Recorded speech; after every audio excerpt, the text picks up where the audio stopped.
Bismillahirrahmanirrahim. Assalamualaikum warahmatullahi wabarakatuh. Waalaikumsalam warahmatullahi wabarakatuh.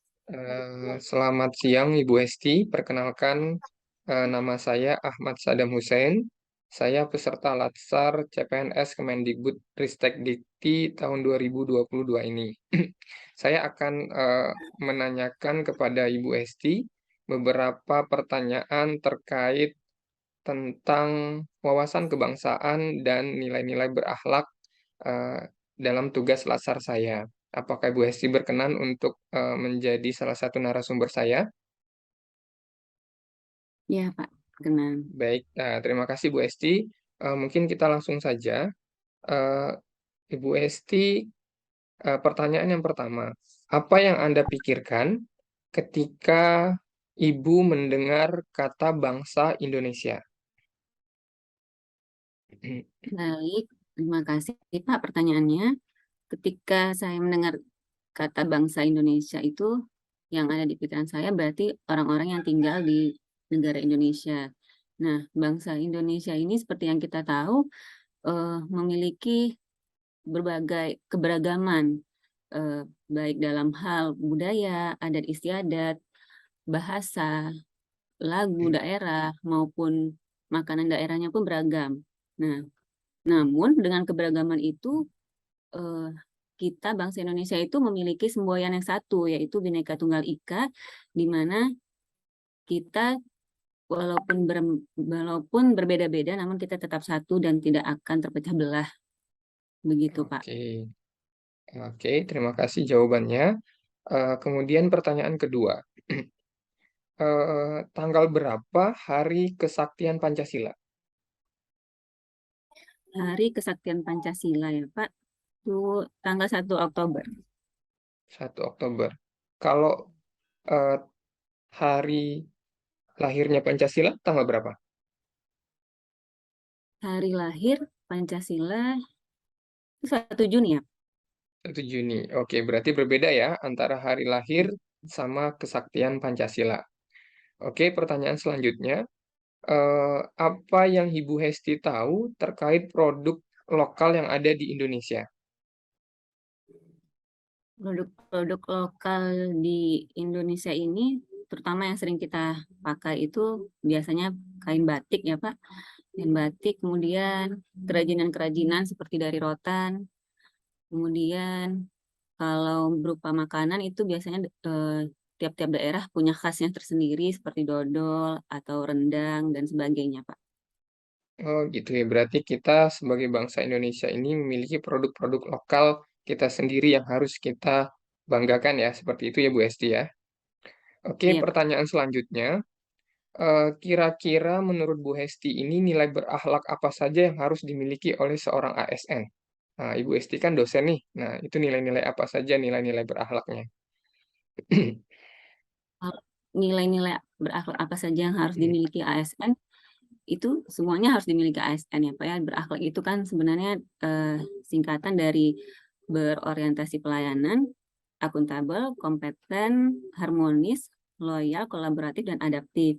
Nah, di situ semua ASN harus memiliki setiap nilai-nilainya di dalam seorang ASN itu. Itu, Pak. Oke, berarti nilai seorang ASN itu ada beberapa nilai-nilai yang harus dimiliki, terutama nilai-nilai berakhlak. Pertanyaan terakhir Bu Hesti, seperti apa menurut Bu Hesti gambaran dari ASN yang berorientasi pada pelayanan yang baik kepada masyarakat? Untuk nilai berorientasi kepada pelayanan, seorang ASN itu menurut saya harus mementingkan kepentingan masyarakat. Jadi dia harus memahami dan memenuhi kebutuhan dari masyarakat itu sendiri. Jadi yang terpenting itu adalah kepentingan masyarakat. Dan kemudian tidak kalah penting itu dia harus ramah, kemudian eh, bersifat solutif, jadi memberi solusi atas permasalahan yang ada pada masyarakat dan bisa diandalkan.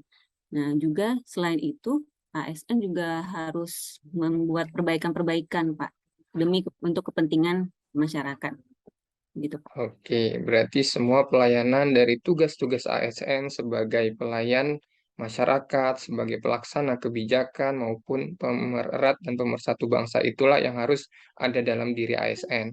Oke, Bu Esti, terima kasih banyak. Saya kira cukup pertanyaan-pertanyaan yang saya ajukan. Saya ucapkan terima kasih banyak pada kesempatan ini. Lebih dan kurang saya mohon maaf. Wabillahi taufiq wal hidayah. Wassalamualaikum warahmatullahi wabarakatuh. Waalaikumsalam warahmatullahi wabarakatuh.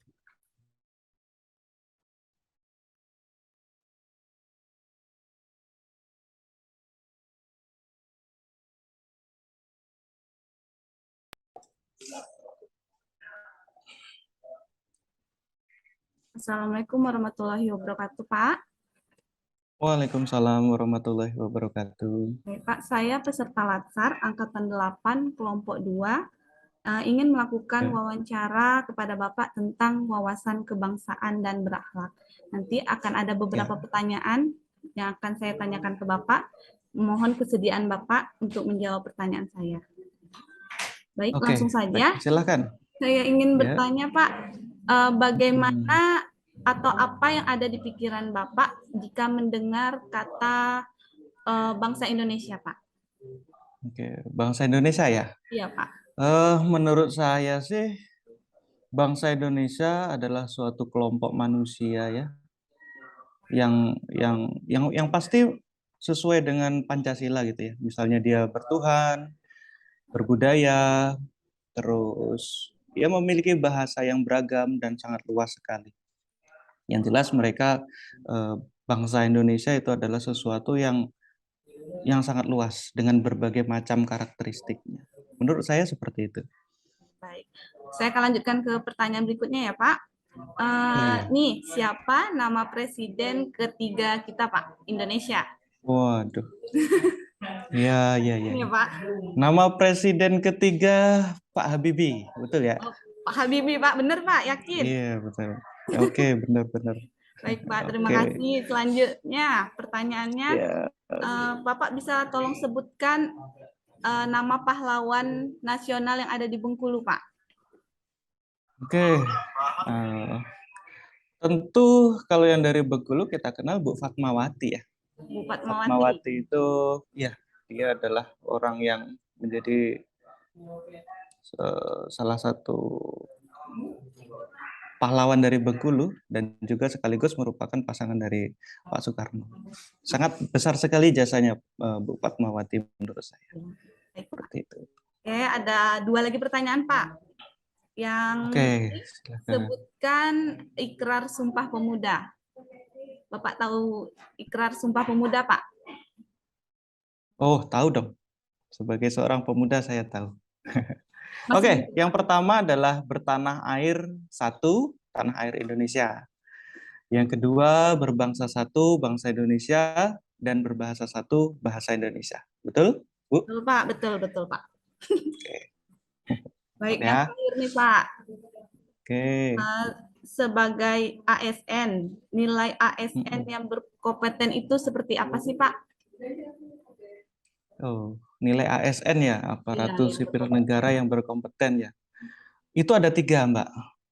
Bagi saya ada 3, itu berdasarkan dari yang saya ketahui dari berbagai macam sumber ada 3. Saya sebutkan ya.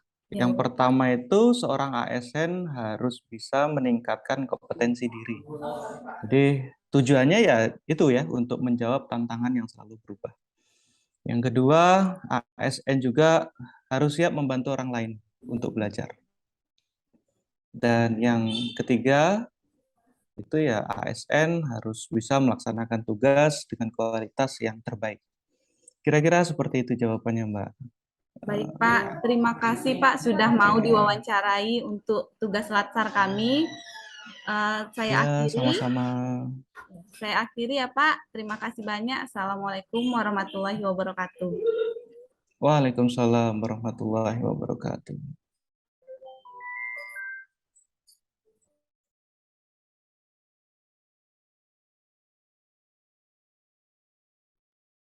Oke, sudah.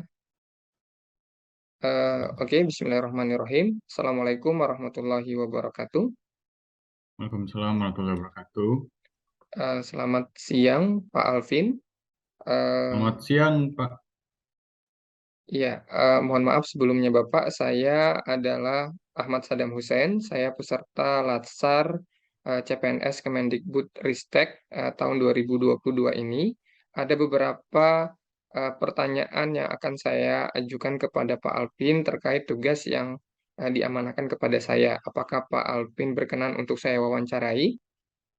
Berkenan, Pak. Silakan, Pak Ahmad. Oke, langsung saja Pak Alvin ya. Pertanyaan pertama. Pak Alvin ini kan seorang dosen di Prodi Perpustakaan dan Sains Informasi di Universitas Bengkulu, yaitu sebagai ASN. Nah, apa yang ada di pikiran Bapak ketika Bapak mendengar kata bangsa Indonesia? Hmm, ah, ketika saya mendengar kata bangsa Indonesia, bagi saya Indonesia itu bukan cuma sekedar rumah ya, rumah yang dalam arti ini adalah geografis, tapi Indonesia bagi saya itu adalah tempat belajar, tempat saya untuk berubah diri. Artinya dengan masyarakat yang beragam, yang heterogen, dari berbagai suku, budaya, dan kepercayaan. Dari masyarakat tersebut saya bisa belajar untuk memperdalam diri saya untuk menjadi lebih toleran.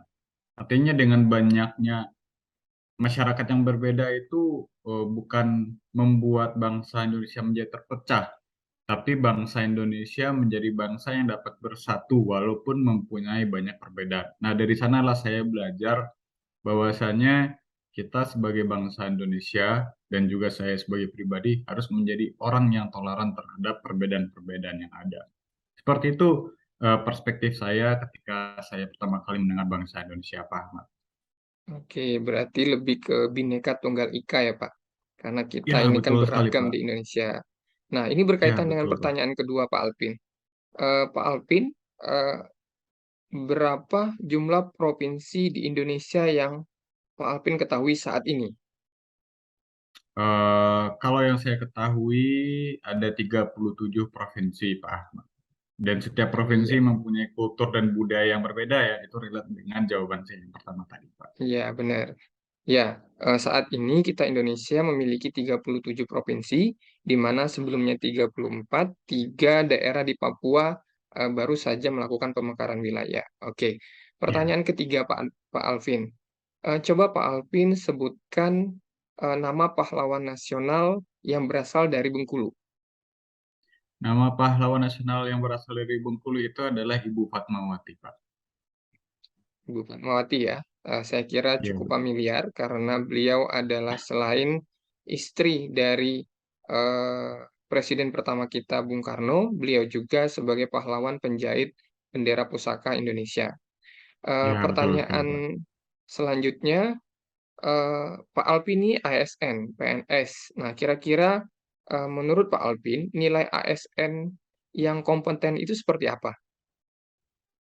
eh Kalau secara kompeten ya, nilai yang harus dimiliki seorang ASN itu adalah tentu dia harus meningkatkan kompetensi diri dia juga, yang mana ke depan itu tantangan akan selalu berubah.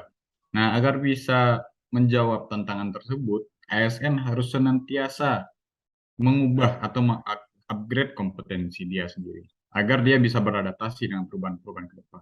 Itu yang pertama ya. Yang kedua, tentunya walaupun dia harus meningkatkan kompetensi diri, dia juga harus bisa meningkatkan kompetensi orang lain dengan cara membantu orang lain untuk belajar. Dan yang terakhir itu adalah tentunya seorang ASN harus melaksanakan tugas yang berorientasi pada kualitas yang terbaik. Seperti itu, Pak Ahmad. Oke, baik. Karena sifat kita sebagai ASN itu sebagai pelayan masyarakat ya Pak Alpin. Oke, Pak Alpin, saya Iya, betul sekali. ada pertanyaan terakhir ini. Eh, Menurut Pak Alpin itu seperti apa gambaran seorang ASN yang berorientasi pada pelayanan yang baik? Oke, orientasi pelayanan terbaik. Yang pertama, Pak, seorang ASN tentu harus mampu memahami dan memenuhi apa saja kebutuhan masyarakat, itu yang pertama. Yang kedua, seorang ASN tentu harus ramah. cekatan, solutif, dan juga pasti harus bisa dapat diandalkan. Dan yang terakhir adalah seorang ASN harus senantiasa melakukan perbaikan tiada henti karena kita tidak tahu masa depan itu akan berubah.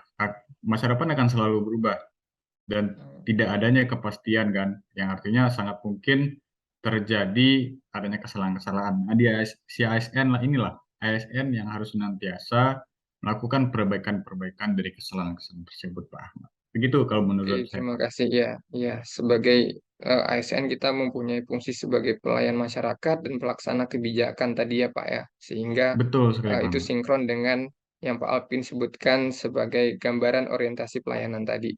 Oke Pak Alpin, terima kasih banyak atas Ya, terima kasih, waktunya. Pak. Sudah mau meluangkan waktu untuk tugas saya ini. Saya ucapkan terima kasih banyak. Wabillahi Ya, taufiq sama-sama, walhidayah. Pak. Wassalamualaikum warahmatullahi wabarakatuh. Waalaikumsalam warahmatullahi wabarakatuh.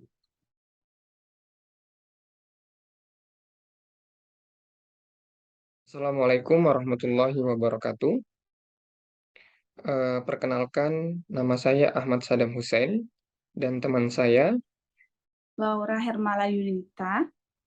kami peserta Latsar CPNS Kemendikbud-Ristek Dikti tahun 2022.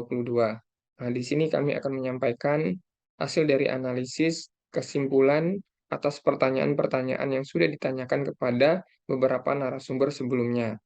Nah, berdasarkan analisis kesimpulan, analisis saya, kemampuan para peserta ataupun narasumber dalam mengenal bangsa dan negaranya sudah sangat baik. Hal ini dibuktikan dengan sesuainya jawaban yang diberikan dengan indikator instrumen sosial eksperimen yang ditanyakan kepada peserta seperti pemahaman hari-hari nasional Indonesia, di mana para peserta dapat membedakan hari lahir Pancasila dan hari kesaktian Pancasila. Kemudian, wawasan kebangsaan peserta mengenai produk lokal yang dimiliki bangsa Indonesia, di mana peserta semuanya dapat menjawab dengan benar beberapa produk lokal bangsa Indonesia. Begitu juga dengan pemahaman mengenai pahlawan nasional Indonesia, di mana peserta juga sudah mengetahui pahlawan Indonesia, khususnya yang ada di Bengkulu. Nah, dengan kita mengetahui pahlawan nasional dan pimpinan bangsa, maka kita dapat meneladani jasa-jasa dan kehadiran mereka untuk negara ini. Nah, refleksi saya hari ini mengenai wawasan kebangsaan dan nilai-nilai berakhlak harus dimiliki sebagai jati diri kita sebagai warga negara Indonesia. Ya, benar. Refleksi saya hari ini juga mengenai wawasan kebangsaan dan nilai-nilai berakhlak haruslah dimiliki oleh setiap jati diri warga negara Indonesia. Pemahaman peserta mengenai wawasan kebangsaan dan nilai-nilai berakhlak tidak lepas dari peserta yang selalu membaca berita, membaca informasi mengenai wawasan kebangsaan dan nilai-nilai bela negara. Jika tidak mulai dari kita, siapa lagi yang akan mempertahankan identitas bangsa ini? Semoga kita dapat menjadi agen penggerak dalam menjadikan wawasan kebangsaan ini sebagai pengetahuan dan identitas bangsa. Sekian analisis kesimpulan dari kami. Lebih dan kurang kami mohon maaf. Wabillahi taufiq wal hidayah. Wassalamualaikum warahmatullahi wabarakatuh.